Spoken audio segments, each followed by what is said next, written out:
కావ్య అయితే రాజుని తీసుకొని నందగోపాల్ దగ్గరికైతే వెళ్తూ ఉంటుంది. అలా రాజుతో పాటు పోలీసుల్ని చాలామందిని తీసుకొని నందగోపాల్ దగ్గరికి వెళ్ళి బ్లాక్‌మెయిల్ చేస్తూ ఉంటుంది. "ఏంటి మా తను ఇలాగ సంతకం పెట్టి ప్రాపర్టీస్ ఎగేసావంటే ఏం చేయాలనుకుంటున్నావు? మేమెందుకు ఆ 100,00,00,000 కట్టాలి? ఆ 100,00,00,000 నువ్వు వాడుకున్నావు. నువ్వే ఇవ్వు" అని చెప్పేసి కావ్య అయితే వాడిని గట్టిగా అడుగుతూ ఉంటుంది. ఆ మాటలకి "నేను వాడుకున్నాను కానీ సంతకం మీరు చేశారు కదా! మీరివ్వండి. నేను కట్టకపోయిన ఎడల మీరు కట్టాలని సంతకం ఉంది కాబట్టి మీరే కట్టాలి" అని వాడు రివర్స్ మాట్లాడుతూ ఉంటాడు. ఇక పోలీసులైతే వాడిని పట్టుకొని గట్టిగా అడిగేసరికి వాడైతే చాలా నొప్పి భరించినా ఎంతకీ నిజం ఒప్పుకోపోయేసరికి పోలీసులైతే చాలా దారుణంగా ట్రీట్ చేస్తూ ఉంటారు. అలా ట్రీట్ చేయగానే వాడైతే "ఇదంతా నన్ను రుద్రాణి గారే నాతో చేపించారు. అప్పుడు మీ నాన్నగారు ఉండేటప్పుడు సంతకం పెట్టించడం అవన్నీ రుద్రాణి గారే వెనకుండి నా ముందు నడిపించారు" అని అయితే చెప్తూ ఉంటాడు. అలా చెప్పగానే ఒకసారిగా కావ్య షాక్ అవుతూ ఉంటుంది.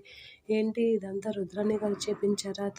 అసలు తనని ఏమనాలో కూడా నాకు తెలీదు. ఆస్తి కోసం ఎలాంటి పనైనా చేస్తుందా అని చెప్పేసి అయితే అనుకుంటూ ఉంటుంది కావ్య. ఇక ఆ విషయం తెలిసి రాజు కూడా షాక్ అవుతూ ఉంటాడు. మా అత్తయ్య ఎంత చీప్ మెంటాలిటీయా అని అయితే షాక్ అవుతూ ఉంటాడు. ఇదంతా అందరి ముందు ఎలా బయటపెట్టాలి? బయటపెడితే ఇప్పటికే అందరూ ఇంట్లో వాతావరణం బాలేదు.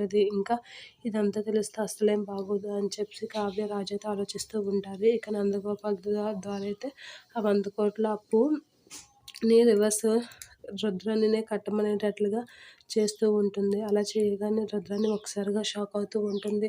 దానికి నాకేంటి సంబంధం? నువ్వు నన్నొచ్చి నాకు అడుగుతున్నావేంటి అనేది అంటూ ఉంటుంది. లేదు మేడం, ఇదంతా మీరే చేశారు కాబట్టి మీరే చెయ్యాలి. లేదంటే నన్ను కట్టమని చెప్తున్నారు. నాకు అవసరం లేదు. ఆ డబ్బులు మీరే వాడుకున్నారు కాబట్టి మీరే ఇవ్వండి అని అయితే వాడు గట్టిగా అడుగుతాడు రుద్రాణిని.